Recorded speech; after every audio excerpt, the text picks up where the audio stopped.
All right, we got to go. Welcome to this edition of the Native News Update. I'm your host for today's program, Paul Demain. Many of the stories and information here can be found at our website at IndianCountryNews.com, where your online membership or donation helps support the development of this TV station. Here's some of the news stories from the day from the Associated Press and other Native American news sources.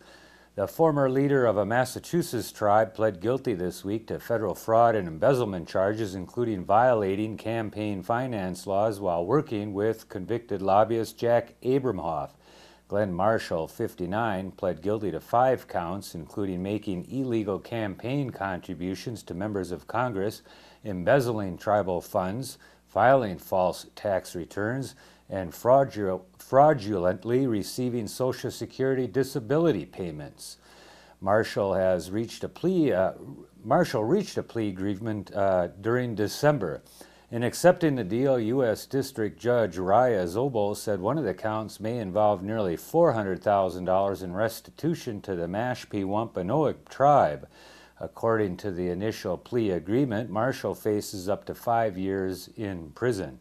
Tribal Vice Chairman Aaron Toby Jr. said he was pleased that the restitution may be part of Marshall's sentence. The Maine Supreme Court has denied the appeal of a member of an Indian tribe in western New York State who ran afoul of Maine laws by selling cigarettes by mail order and over the internet without a retail tobacco vendor license. The Supreme Judicial Court this week upheld a lower court's finding against Scott Mabee of the Seneca Nation, who was fined $33,500 after being targeted by the Maine Department of Health and Social Services. The justices rejected Mabee's arguments that Maine courts lack jurisdiction because he runs a tobacco delivery business on an Indian reservation in New York. He contended Maine's vendor license requirement is preempted by federal law. The Alaska Native Tribal Health Consortium will use a $1 million grant to study hepatitis B. The National Institutes of Health grant is one of 12 offered nationwide. The consortium treats about 1,350 Alaska Natives who have been diagnosed with hepatitis B, which officials say puts them at risk for liver cancer.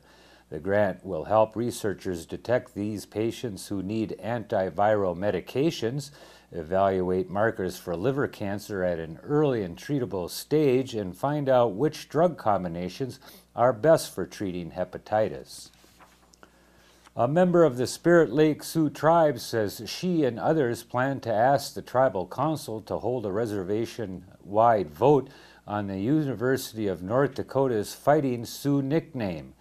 Eunice Davidson of Devil's Lake, North Dakota, says she likes the name and likes the fact that UND uses it.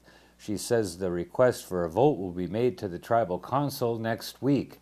Under a settlement with the NCAA, UND must win support of the Sioux tribes in the state by the end of November 2010 or face penalties if it keeps the Fighting Sioux nickname and logo. The NCAA has called the nickname hostile and abusive. The New Mexico State Department of Cultural Affairs has received a gift of artworks valued at $1 million that includes a famed acrylic on canvas by renowned Navajo painter Tony Abeta. The Abeta work, Father Sky, Mother Earth, is part of a 171-piece donation announced February 8th by Cultural Affairs Secretary Stuart Ashman. The gift came from former Santa Fe residents Edith and Ernest Schwartz. The collection includes works by more than 100 Native artists, including Glenna Goodacre, Kevin Redstar, R.C. Gorman, Ford Ruthling, and Melissa Zink. The paintings, prints, pottery, and sculpture will be distributed among the Museum of Indian Arts and Culture, the New Mexico Museum of Art, and the Museum of International Folk Art. A tribe and environmentalists are appealing a judge's denial of an injunction sought to block a big gold mine in northeast Nevada. After a 4-day hearing last month, U.S. District Judge Larry Hicks denied the injunction sought by members of the Western Shoshone and Great Basin Resource Watch against Barrick Gold Corporation's Cortez Hills project.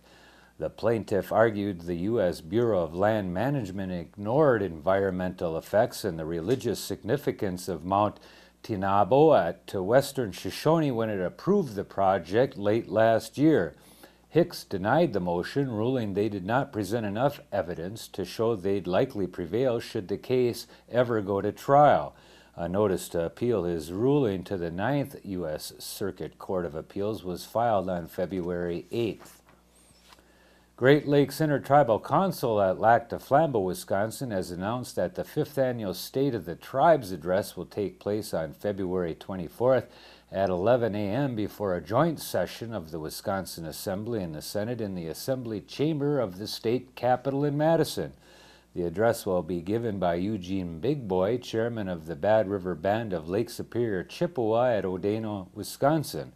The event has been part of the Wisconsin Assembly calendar for the past 4 years and includes members of the Wisconsin State Supreme Court and invited constitutional members, and will include a ceremonial procession of tribal legislators and Native veterans. A video feed will be carried on the state's public affairs website. The Pascua Yaqui tribe of Arizona made history this week as the first official tribal government to visit the Obama White House. The tribe met with the newly appointed White House tribal liaison, Jody Gillette, who was named to the post as well earlier this week. The tribal delegation spoke on several issues including health care, housing, and law enforcement. We are honored to be the first Indian tribe to meet with the President's liaison and believe this signals an era of outreach appreciated by all Native Americans, Pascua Tribal Chairman Peter Yucapasio related to the press. This is a reminder that if you're looking in this weekend, go to IndianCountryTV.com and to the Powwow TV channel for the 5th WOJB Hand Drum Contest on February 14th. On Saturday, we'll be broadcasting from 1 until 9 p.m. live from the LCO Convention Center. So join us for that hand drum broadcast and check in again soon for the latest in Native news. Thank you for joining.